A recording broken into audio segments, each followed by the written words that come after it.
After deciding to marry my boyfriend, Beckett, I was excited to meet his family. I had high hopes for our future together, and I looked forward to making a good impression. On the day we visited his family's home, I was nervous but hopeful. However, things didn't go as I imagined. When I arrived, I was rejected by all his relatives. They made it clear they didn't want anything to do with me, saying, "Don't ever contact us again. We don't want to hear your voice." I couldn't understand why they reacted that way. Perhaps it was because of how they were raised, always being praised for their looks. My mother-in-law and sister-in-law, in particular, were cold and jealous. They seemed to dislike anyone who had something they didn't. Sadly, I became the target of their envy and resentment. My father-in-law and brother-in-law, without much thought, followed along and rejected me as well. It was a painful experience, but I didn't give up. Several months ago, I was finally able to take sweet revenge on them, though in a way that helped me find peace and happiness. My name is Freja, and I'm 25 years old now. Today, I live a peaceful, happy life surrounded by love, alongside my husband, our adorable child, and my supportive parents. But to understand how I got here, we need to go back 3 years, to when I was 22 years old. It all began when Beckett, my boyfriend at the time, proposed to me. Beckett and I worked at the same company, and we grew closer through our shared love of watching movies. We often spent our days off going to the cinema together. Beckett had a calm, gentle personality. He was well-liked by everyone at work because he was kind, avoided conflicts, and was always willing to forgive others' mistakes. I had been interested in Beckett since I first started working at the company, so when he asked me out, I was thrilled. I looked forward to going to work every day just to see him. Whenever I was feeling down or made a mistake at work, Beckett would listen to me, sometimes talking with me all night long to comfort me. Over time, I started to think, I want to be with this person forever. Beckett had big dreams of starting his own business someday, and I wanted to be there to support him every step of the way. So, when Beckett proposed to me, I was overjoyed. I immediately said yes, excited about our future together. The weekend after Beckett proposed, we visited my parents to share the news. Beckett got along wonderfully with my parents. He even bonded with my father over drinks, and my parents were thrilled about our engagement. They quickly gave their blessing, and I felt so fortunate to have found someone like Beckett who fit so well into my family. The following weekend, it was time to meet Beckett's family. He hadn't spoken much about them, so I didn't know what to expect. Beckett lived on his own, and I figured he wasn't very close with his parents. The night before our visit, Beckett mentioned, almost casually, that his family might be a little odd, but told me not to worry. I was curious, but decided to brush it off. The next morning, we met up and headed to his family's home together.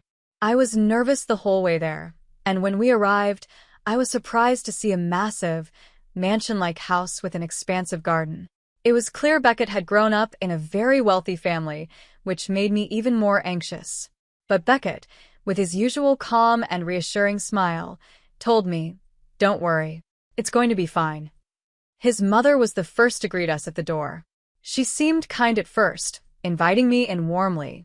She was well-dressed, with perfect makeup and elegant hair. Inside, Beckett's father, brother, sister, and their children were waiting. Everyone welcomed me with smiles, and I started to feel more relaxed. Over dinner, we announced our engagement, and his family seemed happy for us. His mother and sister-in-law even commented on how excited they were to have such a cute girl join their family. As we talked, I learned that Beckett's father owned a successful company, and his brother was set to take over in the future. The women in the family were stay-at-home wives, leading graceful lives filled with hobbies like dance and flower arrangement. At first, I was impressed by how nice they all seemed. But then, Beckett's father asked me a question that changed everything. "Freja, I heard you work at the same company as Beckett. Are you a contract employee there?" I explained that I was hired as a regular employee after graduating from university, just like Beckett. I thought it was a simple enough answer, but the atmosphere shifted. Beckett's family, especially his mother and sister-in-law, became noticeably colder toward me after that. I didn't realize it at the time, but they were looking for reasons to judge me. What followed was a series of subtle rejections and cold treatment from the family, which eventually led to their outright rejection of me. But now, years later, I've moved past that pain. I have a beautiful life with Beckett, our child, and my loving family, and I've left that chapter of my life behind. After I graduated from Harvard, my father-in-law couldn't hide his excitement. Wow. You went to Harvard? That's amazing. You must be really talented. I'm so proud that someone like you is marrying into our family, he said. Beckett, smiling beside me, added, Freja is incredible. She's hardworking, smart, and quick-thinking. I'm so lucky to be marrying her. Hearing all the praise made me feel a bit embarrassed. But it was true that I had worked hard to get where I was. Attending a top-tier university like Harvard had been my dream. I had studied long hours during high school, often sacrificing sleep to achieve my goals. My parents, who didn't have much money, worked hard to support me through college, and I wanted to make sure I repaid their efforts by achieving something great. I was determined to succeed, not just for myself, but for my parents, who had given me everything they could. As the lively conversation with Beckett and my father-in-law continued, I noticed something. My mother-in-law and sister-in-law had gone quiet, and the warm atmosphere suddenly felt tense. I started to worry that I had said something wrong. Trying to change the subject, I noticed a beautiful flower arrangement on the table. That flower arrangement is lovely. Did you make it? I asked my mother-in-law, hoping to compliment her. But her response was cold and unexpected. What? Do someone who works at a top company really care about a housewife's time-wasting hobby? Her tone caught me off guard, and I didn't understand why she sounded so upset. Just a few minutes ago, she had been smiling. Before I could say anything, my sister-in-law chimed in, her voice filled with sarcasm. From your point of view, Freja, with your fancy education, you probably think all us uneducated housewives can talk about our flowers, right? I was stunned. I hadn't meant anything like that at all. I felt a lump forming in my throat, and I didn't know how to respond. Beckett quickly stepped in, trying to defend me. Hey, that's not fair. Freja isn't the type to look down on anyone. Stop it, both of you. His words brought me some comfort, but I still felt uneasy. I couldn't bring myself to apologize, mostly because I hadn't done anything wrong. So, I kept my head down, hoping the conversation would move on. Looking around the room, I noticed that my father-in-law, who had been drinking since noon, had fallen asleep on the sofa, snoring loudly. My brother-in-law, looking bored, was scrolling through his phone, yawning. The atmosphere felt heavy and uncomfortable, and I was relieved when Beckett suggested, maybe it's time to wrap things up. On the way back to the station, Beckett apologized. Sorry about today. My mom and sister have a lot of pride, especially when it comes to education. They're sensitive about the fact that they only graduated from high school. He then told me more about his family. His mother had worked at a flower shop after high school, and his father fell in love with her at first sight. He would visit the shop every day just to see her, and eventually they started dating and got married. My mother-in-law was a stunningly beautiful woman, and customers would visit the flower shop just to see her.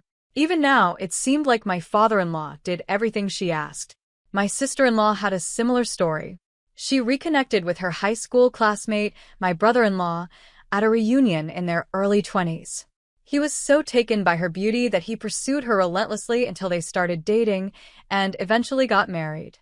Like my father-in-law, my brother-in-law also seemed to do whatever his wife wanted. I couldn't understand why my mother-in-law and sister-in-law were so insecure around me. They were beautiful women with doting husbands who clearly admired them. Sure, I had a good education, but I never saw myself as better than them. Still, the tension from that day left me feeling uneasy. I started to wonder, is marriage going to be okay? Despite my worries, both families had given us their blessing, so we moved forward with planning the wedding, hoping things would get better over time. Beckett reassured me, don't worry, Freja. I'll always be on your side.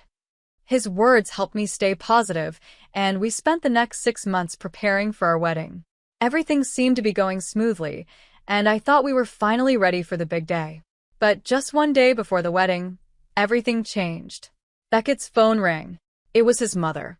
I could hear Beckett's side of the conversation, and it quickly became clear that something was wrong. What? Why? We can't just change it. Wait, hold on, he exclaimed, but then the call abruptly ended. I asked him what happened, and Beckett's face was pale with shock. My parents, they said they're not coming to the wedding tomorrow. I couldn't believe it. What do you mean? They're not coming? My mind raced as I tried to make sense of the situation. According to Beckett, his parents had forgotten they had booked a vacation for the same day as the wedding and decided to skip the ceremony. I was completely floored. How could they forget their own son's wedding? And how could they just choose to go on vacation instead? We spent the next hour calling both his parents and his brother, but no one answered their phones. We even drove to their house, but the lights were off and no one was home. As we stood there in front of their empty house, I couldn't help but think back to that tense moment during our first visit. Beckett, do you think her mother and sister were upset with me that day? I felt like the mood shifted after our conversation. I asked. Beckett sighed. I told you before, Freja, my mom and sister have a lot of pride. Smart women can be stubborn sometimes. Maybe they're holding on to a grudge. With a heavy heart, I realized that no matter how hard I tried, I might never be fully accepted by Beckett's family. But as long as I had Beckett by my side, I hoped we could overcome any obstacles that came our way. When I asked Beckett why even his father chose to skip the wedding, he explained, "My dad and brother-in-law, they're both very submissive to their wives. They probably sided with them to avoid upsetting my mom and sister." Beckett said this with a resigned look, and I didn't know what to say. In the end, we couldn't reach any of Beckett's family, even on the day of the wedding, so we had no choice but to go ahead without them. I kept wondering, why did this happen? Did I do something wrong? It was hard to believe that they had simply forgotten about their trip. Even if that were true, how could they choose a vacation over attending their own son's wedding? My parents, who had already arrived at the venue, were shocked when they heard Beckett's family wouldn't be attending. Beckett apologized to them.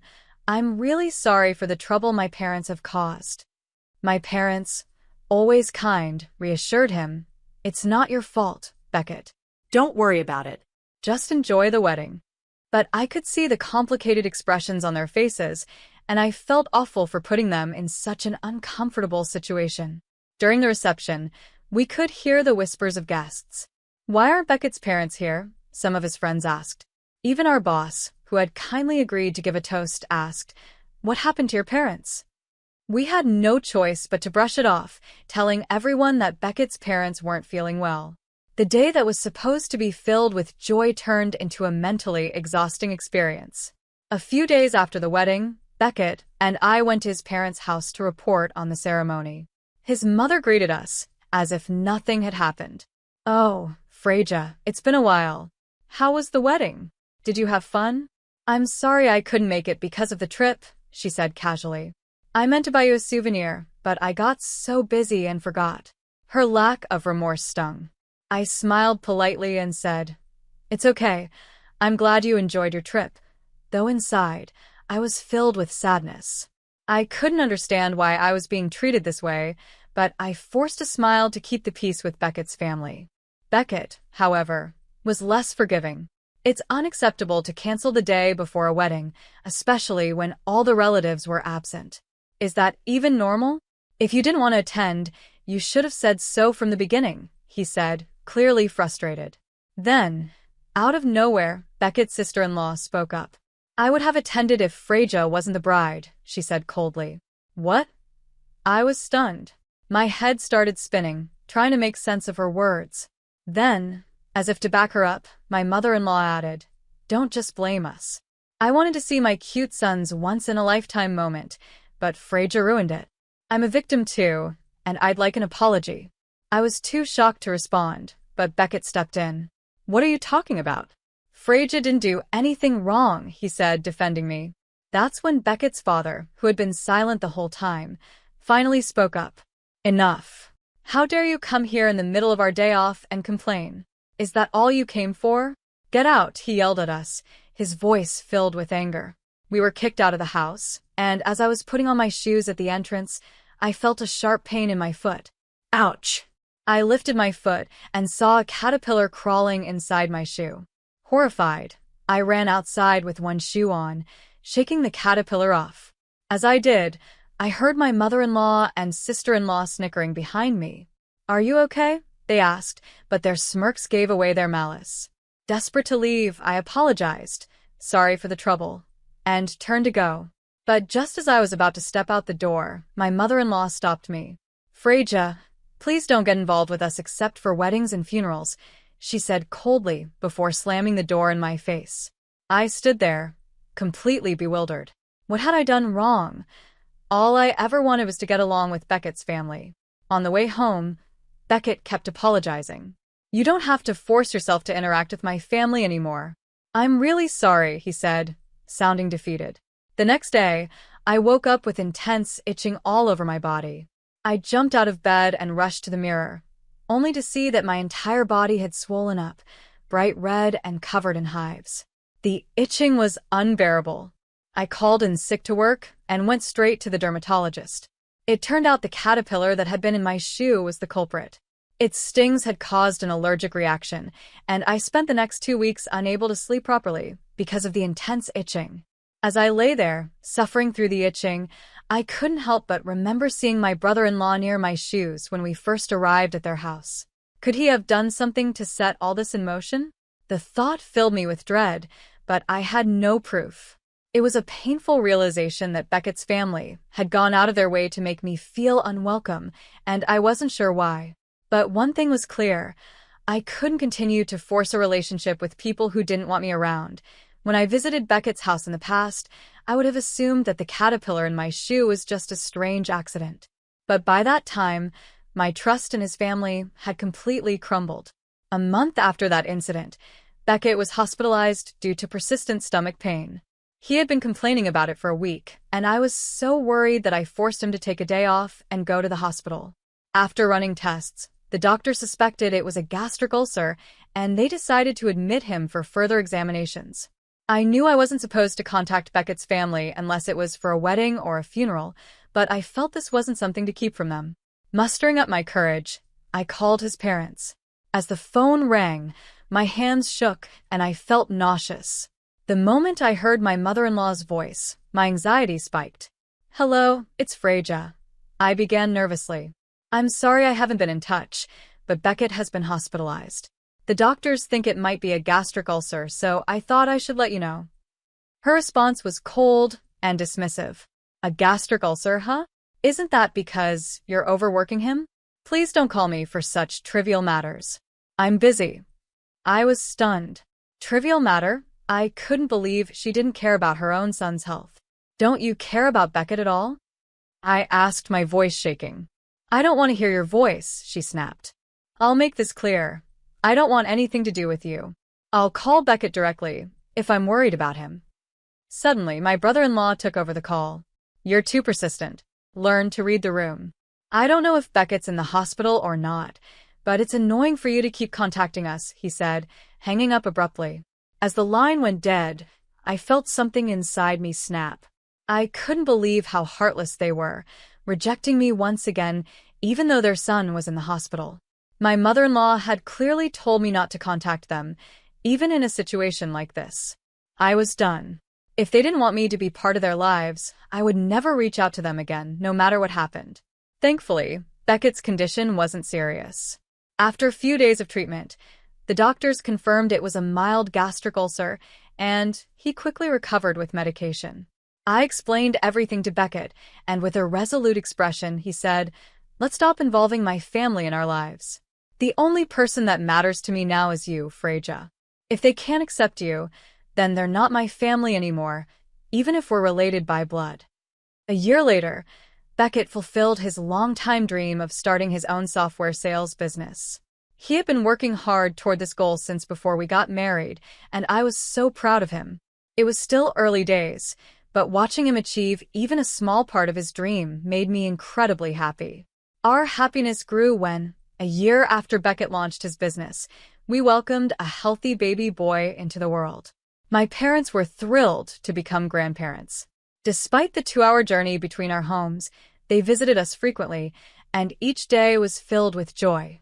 As for Beckett's parents, we didn't tell them about the birth. We figured they wouldn't care, so it didn't matter. We didn't hear anything from Beckett's family until several months later when the COVID-19 pandemic began to spread globally. A state of emergency was declared, and people were urged to stay home. Watching the news, we saw how badly the tourism industry was affected, and I couldn't help but wonder how Beckett's father's package tour company was doing. But then I reminded myself that it was none of my concern. In fact, I felt a strange sense of satisfaction, imagining his father's business struggling. Despite the economic downturn, Beckett's business was thriving. Although there had been some uncertainty at first, we were now earning more than when Beckett was employed at his old job. Things were going well for us. Around this time, however, Beckett started receiving a lot of calls from his parents. He avoided them, not picking up even when he noticed the calls. They left voicemails, but Beckett chose not to listen to them. He had made up his mind not to have any more contact with them. I often told Beckett, "You don't have to worry about me. It's okay if you want to get in touch with them." From my perspective, I despised his family, but I knew they had raised him, and I felt guilty for being the reason he cut ties with them. However, Beckett reassured me, "Freja, I've told you before, you are the most important person to me, not my parents. If they can't accept you, then I can't value them as my family." Hearing those words gave me comfort, but a part of me still felt uneasy. It was hard to completely let go of the family ties, even if they were filled with hurt. But I trusted Beckett's decision and focused on building our life together. We had come so far, and nothing, not even his toxic family, could take away the happiness we had worked so hard to create. I felt a mix of guilt and relief as Beckett continued to ignore the daily calls from his parents. Then, one day, a letter arrived from his family home. It was blunt and unapologetic. Our business is on the verge of bankruptcy. We need to discuss financial matters with you immediately. I couldn't believe their nerve. After cutting us off, they were now demanding urgent contact. Needless to say, we didn't respond. Beckett and I agreed that they could face the consequences of their choices on their own. A few days later, while I was at work, I missed a call from Beckett's family. They left a voicemail, and out of curiosity, I decided to listen to it. The message was brief and aggressive. Is this Freja? If Beckett keeps ignoring us, I'll come knocking. Let him know. The audacity was unbelievable. 2 days after that voicemail, Beckett and I were having a relaxed Saturday at home. We had just finished lunch, and were planning how to spend the afternoon when the doorbell rang. I checked the monitor and saw all 4 of Beckett's family members standing at our door. My heart raced, but I kept my expression calm. Beckett came over, saw them too, and let out a long sigh. "You don't have to answer it," he said. "They'll leave if we ignore them." But I had other plans. "It's fine," I said. "They've come all this way. Let's let them in." Beckett hesitated, but eventually agreed. "Okay," he said, unlocking the door.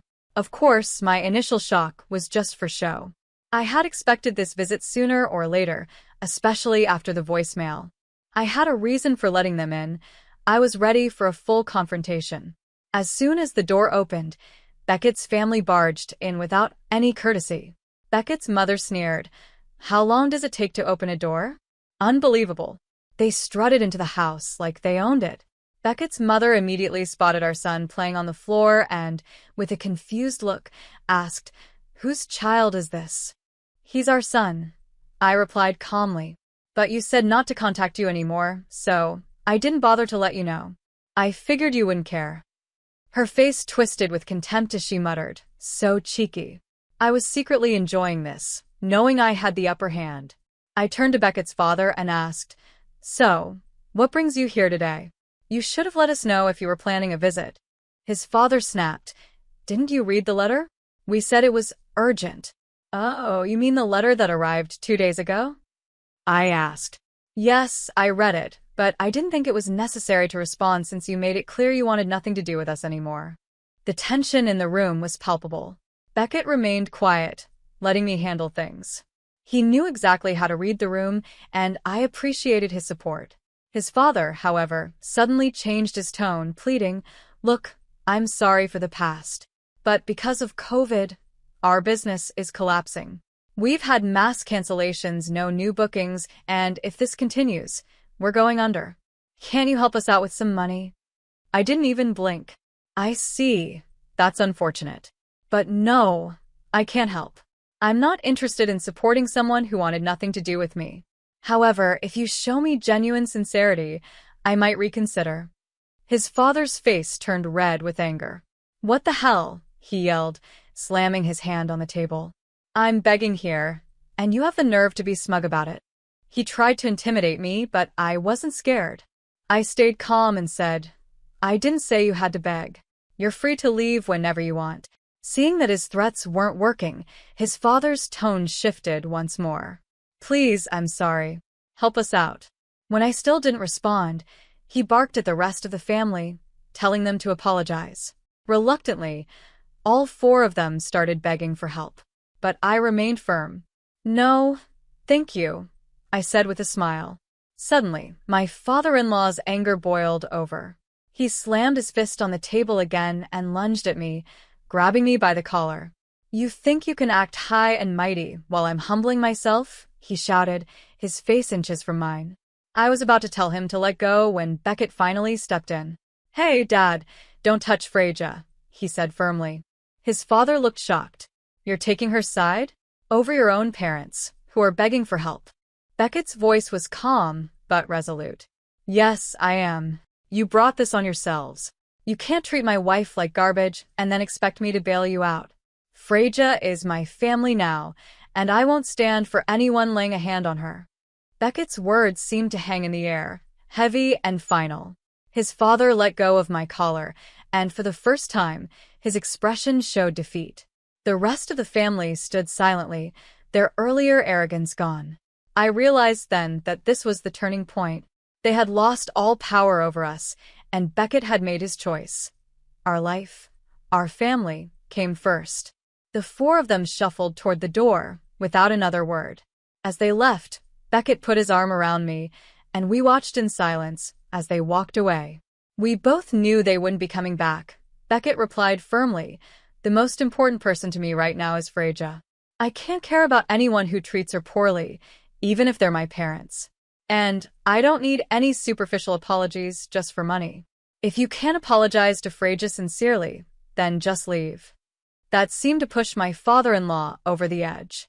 In a fit of rage, he punched Beckett square in the face, yelling, "Is that how you talk to your parents?" Beckett staggered back, blood trickling from his mouth. Before I could even react, my father-in-law began kicking Beckett, who had fallen to the ground. I screamed, "What are you doing? Stop it," and rushed to pull him off, but he violently shrugged me away, sending me crashing into the corner of the table. My head hit hard, and when I touched the back of my scalp, I felt warm blood on my fingers. The other three, my mother-in-law, brother-in-law, and sister-in-law, stood frozen, shocked by the escalating violence. Meanwhile, my father-in-law, still seething, began ransacking our living room, shouting, "Where's the money?" I scrambled to my feet, ran to the balcony, and yelled to the people passing by, "Help! We're being attacked." Within 5 minutes, the police arrived. As soon as they entered, my father-in-law instantly calmed down and began playing the victim. "I'm sorry for the commotion, officer. I just got carried away seeing my grandson. My daughter-in-law has been acting strange, shouting nonsense." But I stepped forward, my voice steady despite the chaos. "Please arrest this man. He's hit both my husband and me, and he's been destroying our home, demanding money." Suddenly, my father-in-law's facade dropped and he screamed, "I didn't do anything," before punching a hole in our wall. The police didn't hesitate to arrest him on the spot. The rest of the family, my mother-in-law, brother-in-law, and sister-in-law, were also taken in for questioning. Afterwards, my father-in-law was held in jail for some time. Beckett, fortunately, only had a light cut and bruise on his cheek, which healed quickly. I, on the other hand, had a more severe injury. The wound on the back of my head needed 10 stitches. While I felt guilty that Beckett had been hurt because of my desire to lure his family into a confrontation, I was also relieved that their relentless demands for money had finally stopped. It seemed they were now regretting their actions. Later, I learned more about what had caused their cold behavior toward me. As I had suspected, both my mother-in-law and sister-in-law had become jealous of me when they first met me. They had manipulated my father-in-law and brother-in-law into treating me poorly. It turns out the caterpillar in my shoe had likely been my brother-in-law's doing, with my sister-in-law egging him on out of spite. Jealousy, I realized, is a dangerous thing. It can twist people into doing unthinkable things. As expected, my in-laws had no way to recover financially. Their business went bankrupt, and their house was seized. Now they live in a small, cheap apartment. My father-in-law and mother-in-law are both nearing 68, and it's been difficult for them to find new jobs.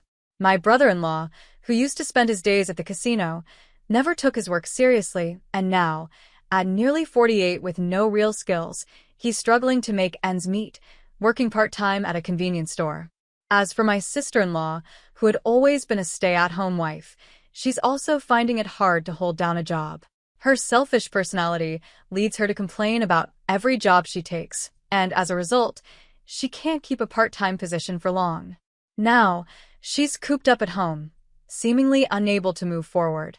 A little while after that chaotic incident, my father retired, and Beckett proposed that we live with my parents. Since I'm an only child, he was concerned about their well-being as they got older. We made the decision to move in together, and it has been one of the best choices we've made. I've returned to work, and my parents take care of our son during the day, allowing me to balance my career and motherhood with peace of mind.